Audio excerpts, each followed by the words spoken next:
राम कृष्ण की प्यारी गैया सारे।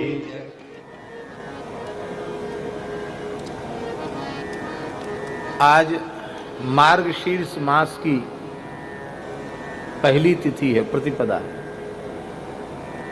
कल कार्तिक मास पूर्ण हुआ और आज से मार्गशीर्ष मास आरंभ हुआ। कार्तिक मास की भी महिमा है। वैष्णव मास, दामोदर मास है। भक्ति रसामृत सिंधु में श्री रूप गोस्वामी जी महाराज ने 64 प्रकार की भक्ति का निरूपण किया। उसमें 64 प्रकार की भक्तियों में एक भक्ति माना ऊर्जा दरो विशेषण, कार्तिक मास का विशेष आदर। इसलिए आज भी गौड़ीय परंपरा के वैष्णवों में कार्तिक में नियम सेवा और कार्तिक में कल्पवास, ये सब की विशेष उनमें परंपरा आज भी है। कार्तिक का विशेष आदर। और ये जो महीना आरंभ हुआ है,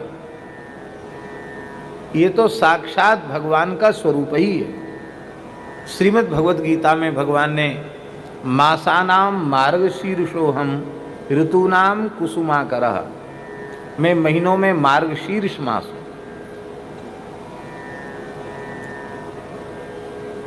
महाराज जी, पूज्य श्री धर्मसंघ वाले गुरु जी, हमारे वृंदावन की विभूति, वो कहते थे, जिसमें काशिकावृत्ति पढ़ा रहे थे तो आग्रहायण शब्द की व्युत्पत्ति आई तो गुरु अग्रे हायनम अस्याह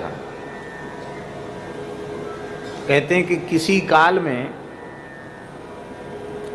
वर्ष का शुभारंभ ही मार्गशीर्ष से होता था। हायन माने वर्ष, वर्ष का आरंभ ही मार्गशीर्ष मास से होता था। इसलिए इसका नाम आग्रहायण पड़ा। अग्रे हायनम अस्याह, हायनम वर्षम।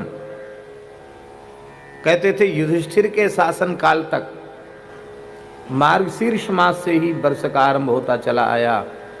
फिर विक्रमादित्य महाराज का जब राज्याभिषेक हुआ तब चैत्र शुक्ल प्रतिपदा जो सृष्टि के आरंभ का दिवस है, सबने निश्चय किया तो उसको फिर तब से आरंभ हुआ। पहले मार्गशीर्ष मास से ही आरंभ।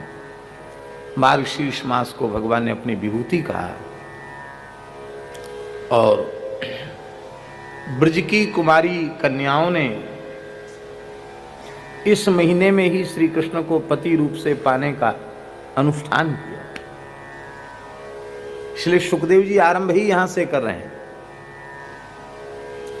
हेमंते प्रथमे मासी नंद ब्रज कुमारिका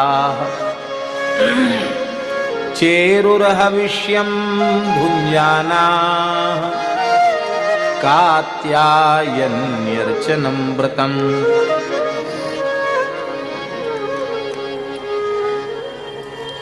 हेमंत ऋतु के पहले महीने में एक एक ऋतु 2-2 महीनों की होती। जैसे आज कल शरद ऋतु पूर्ण हुई, आश्विन और कार्तिक ये 2 महीने की शरद ऋतु।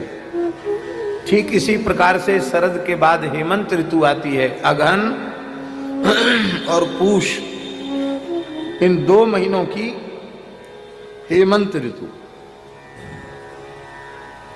तो हेमंत ऋतु का पहला महीना, पहले महीने का अर्थ है अगहन मास।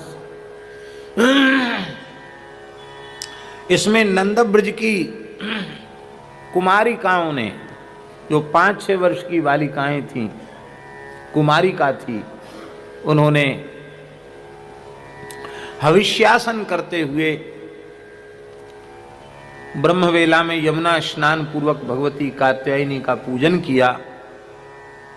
और कात्यायनी महामाये महायोगिन्यधीश्वरी नंद गोप सुतम देवी पतिम में कुरुते नमः, इस मंत्र का जप किया। और अगहन पूर्णिमा को ही भगवान ने चीरहरण लीला करके उनके मनोरथ की पूर्ति का वर उन्हें प्रदान किया। बिहारी जी का प्राकट्य भी इसी महीने में है, बिहार पंचमी, अगहन शुक्ल पंचमी। और श्री सीताराम जी का विवाह महोत्सव भी अगहन शुक्ल पंचमी। सीताराम जी का विवाह भी इसी महीने में और बिहारी जी का प्राकट्य भी इसी महीने में। तो बिहारी जी का प्राकट्य इसी महीने में है, हमारे मधुर बिहारी जी का प्राकट्य इस महीने में क्यों न हो।